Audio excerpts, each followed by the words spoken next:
Hello everybody, and welcome to this special audio edition of How It Should Have Went.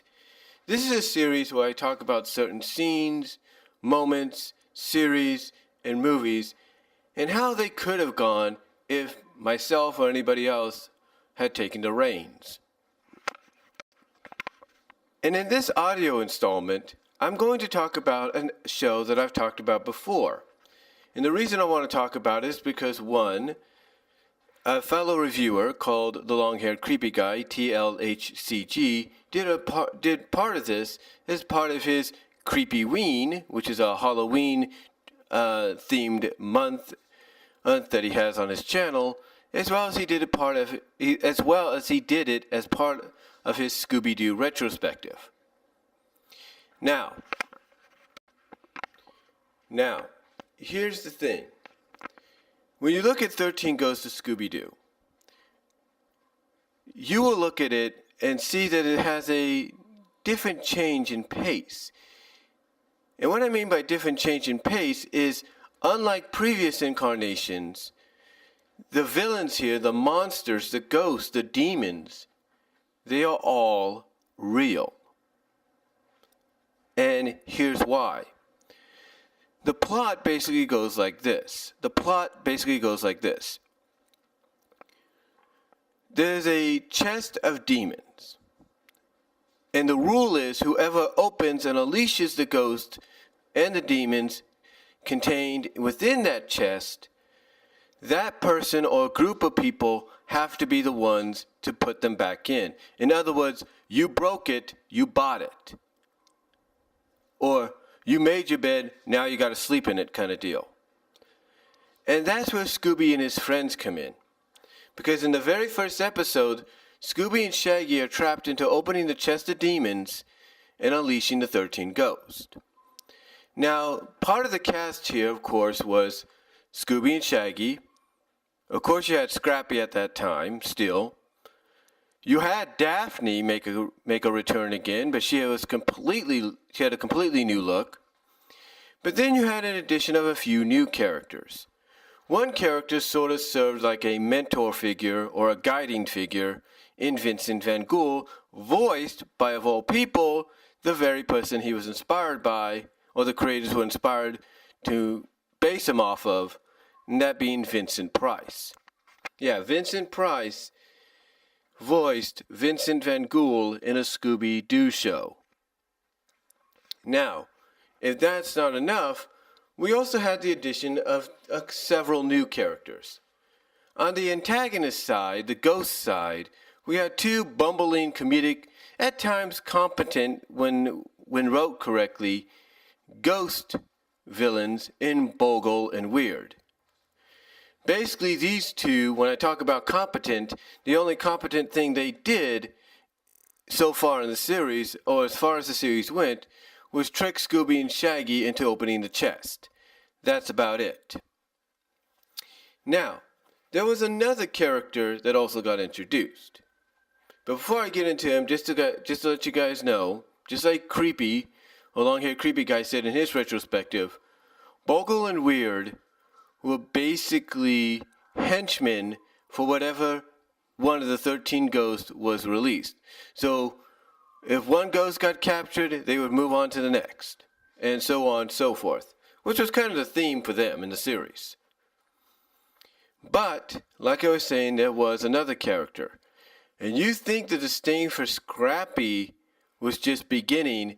That disdain for Scrappy kind of simmered when this character showed up in 13 Ghosts.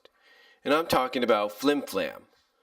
You see, Flim-Flam was basically portrayed as a preteen adolescent con artist that came from the same village, or at least lived in the same village, that the chest was located in, basically Tibet, or somewhere in the vicinity. And a majority of the village people knew exactly what this kid was about. They knew he was a con artist, only out for himself and trying to make a quick buck.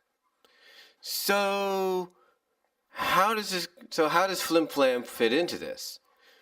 Well, apparently focus groups felt that we needed another kid character to kind of get the kids' eyes on the product, to get a new, young, fresher faces watching the show. So Flim-Flam was added in. But a lot of people will say this, and a lot of people are correct in saying this. Flim-Flam did not really add much to the show. He didn't. All his shtick was, for a majority of the time he was in the series, anytime they encountered a ghost, wherever it was, part of his plot, his subplot throughout the entire series was, how can I make a quick buck out of this? How can I make some money out of this? How can I do this? How can I do that? That's all it was.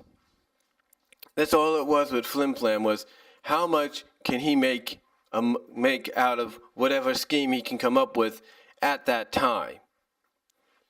Now, like I said with Bogle and Reard, there were, depending on the writers, times that he was written competently. In other words, he was written in a very less annoying way, but in a way that made you want to like him, but you knew it wouldn't last very long.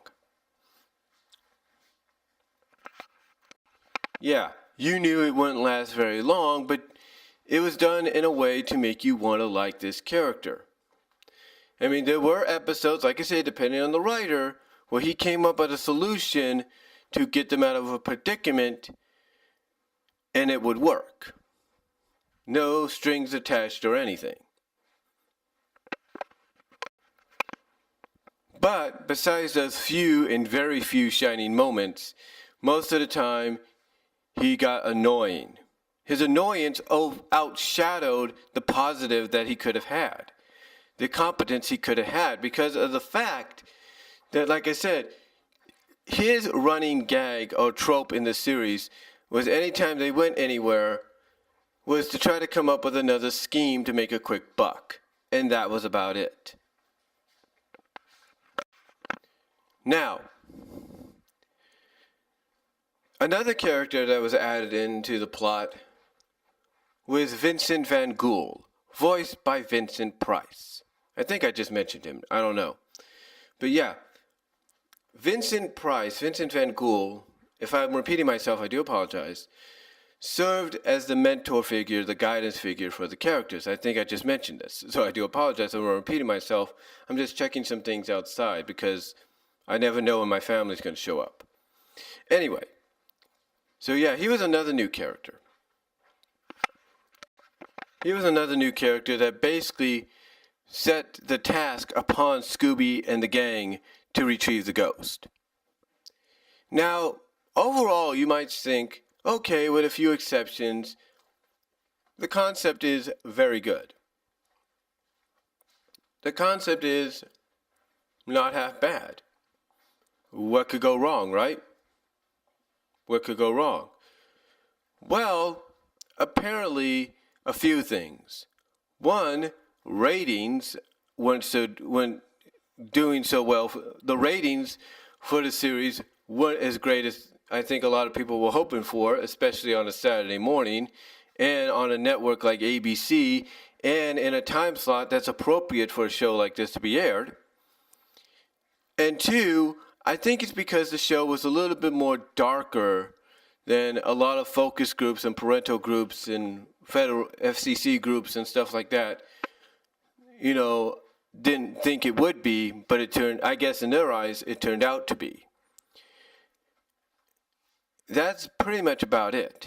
And third, if you're a diehard Scooby-Doo fan, it was a way big departure from what you were used to.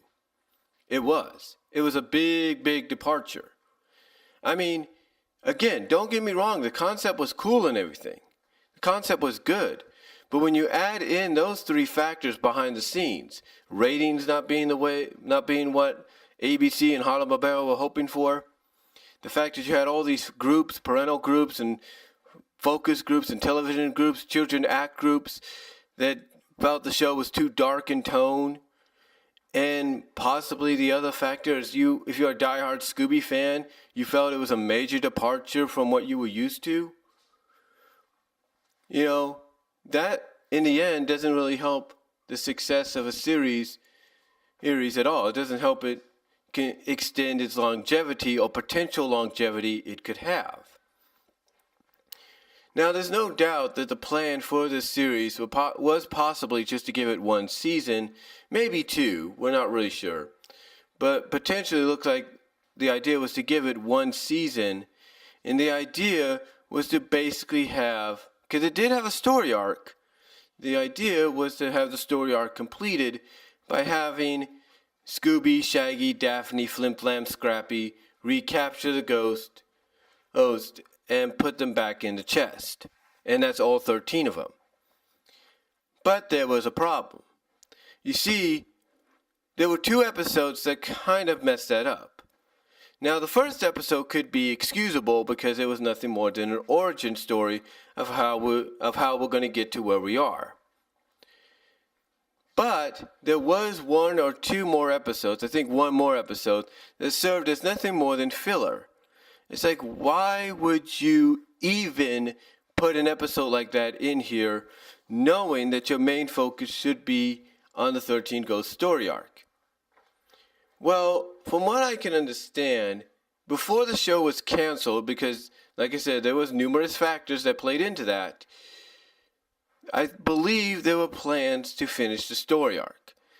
I think there were plans to finish the story arc, and what potentially, and again, I don't know if I read this somewhere or it just seems too convenient, but potentially, I believe the idea was to finish up 13 Ghosts as the first of the Hanna-Barbera Superstar 10 movies.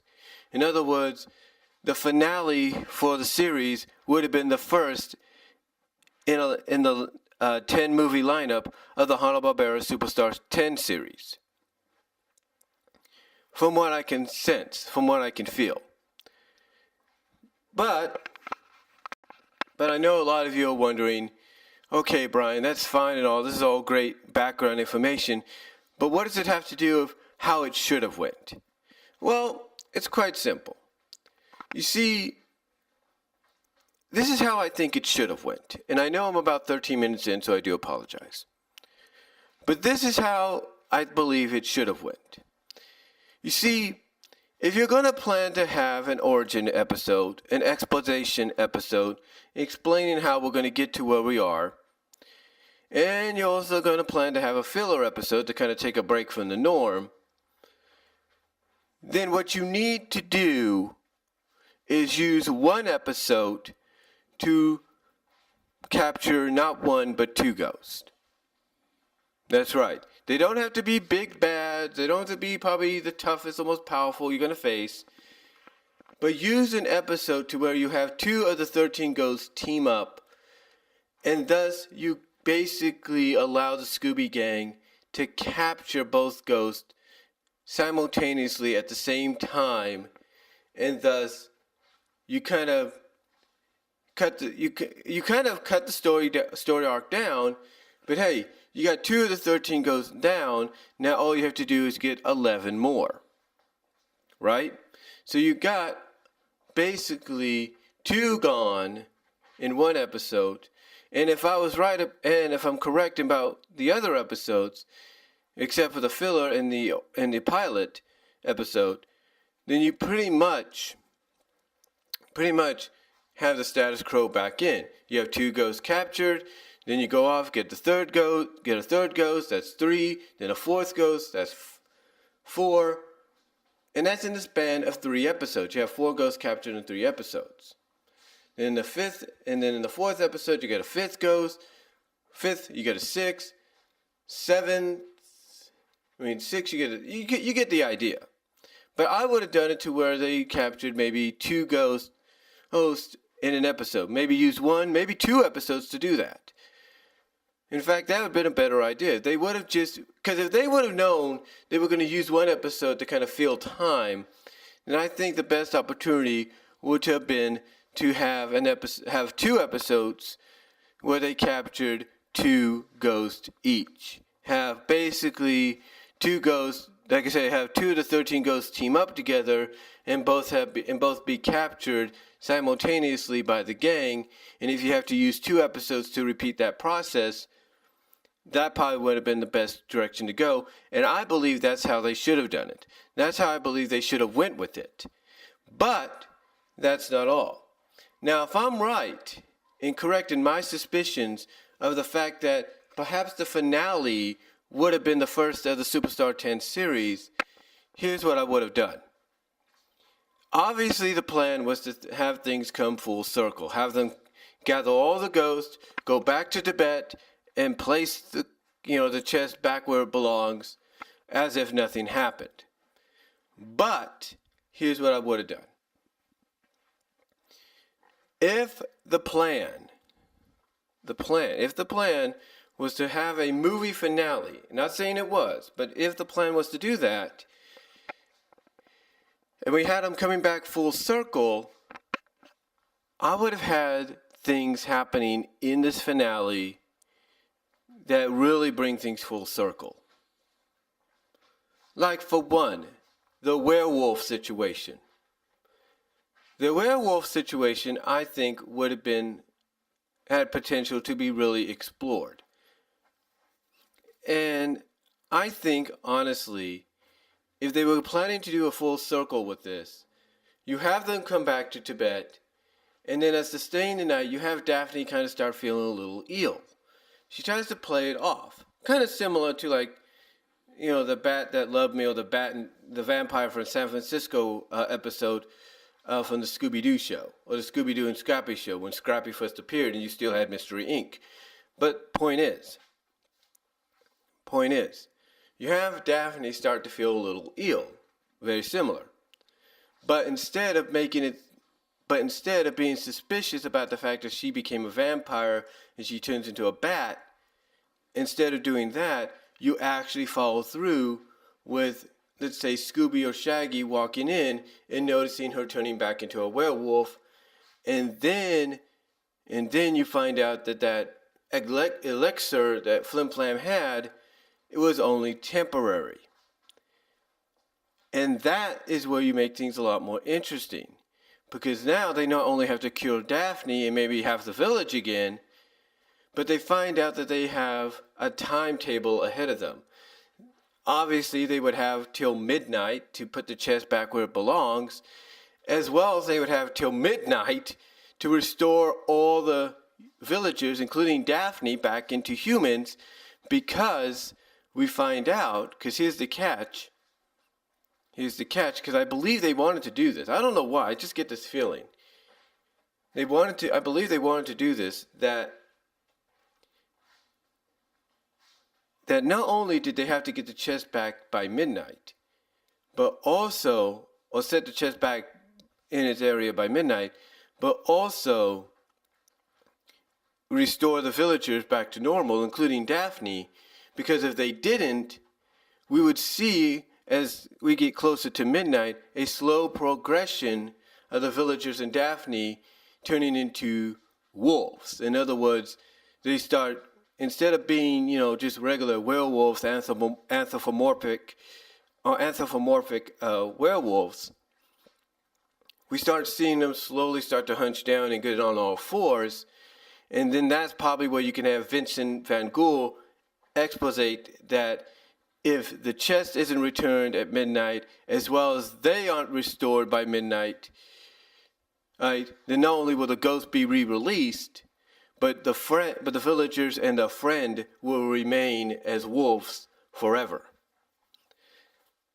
That basically is, I think, and honestly, that as a whole, it may sound complicated and complex for a Scooby story, but you know what? What I've seen nowadays, what I've seen even back then, honestly, this would be a walk in the park. It would be. It would be an honest walk in the park when you take a look at the look at the fact that if they'd gone in this direction, I think it would have worked. So, in my opinion, this is how I think it should have went. What I've just told you is how I believe it should have went with the 13 Ghosts of Scooby-Doo. Because not only do you use 1 or 2 episodes to capture not one but 2 ghosts, 2 of the 13 ghosts, unless you wrap up your time more quickly, if you know the series is going to get canceled. But if you know the series is going to get canceled, but you still want to fulfill your obligation to bring the story arc full circle, then using the finale as a movie and potentially as the first of the Superstar 10 movies, I think would have been worth it in the end. I really do. And that's how I think it should have went. Honestly, I do. So that's all I'm going to say on this edition of how it should have went. Let me know what you guys think down below. I do apologize for this being a little over 20 minutes. But let me know what you guys think. Comment down below. Sorry if I rambled and repeated myself. And I will talk to y'all later. God bless. Take care.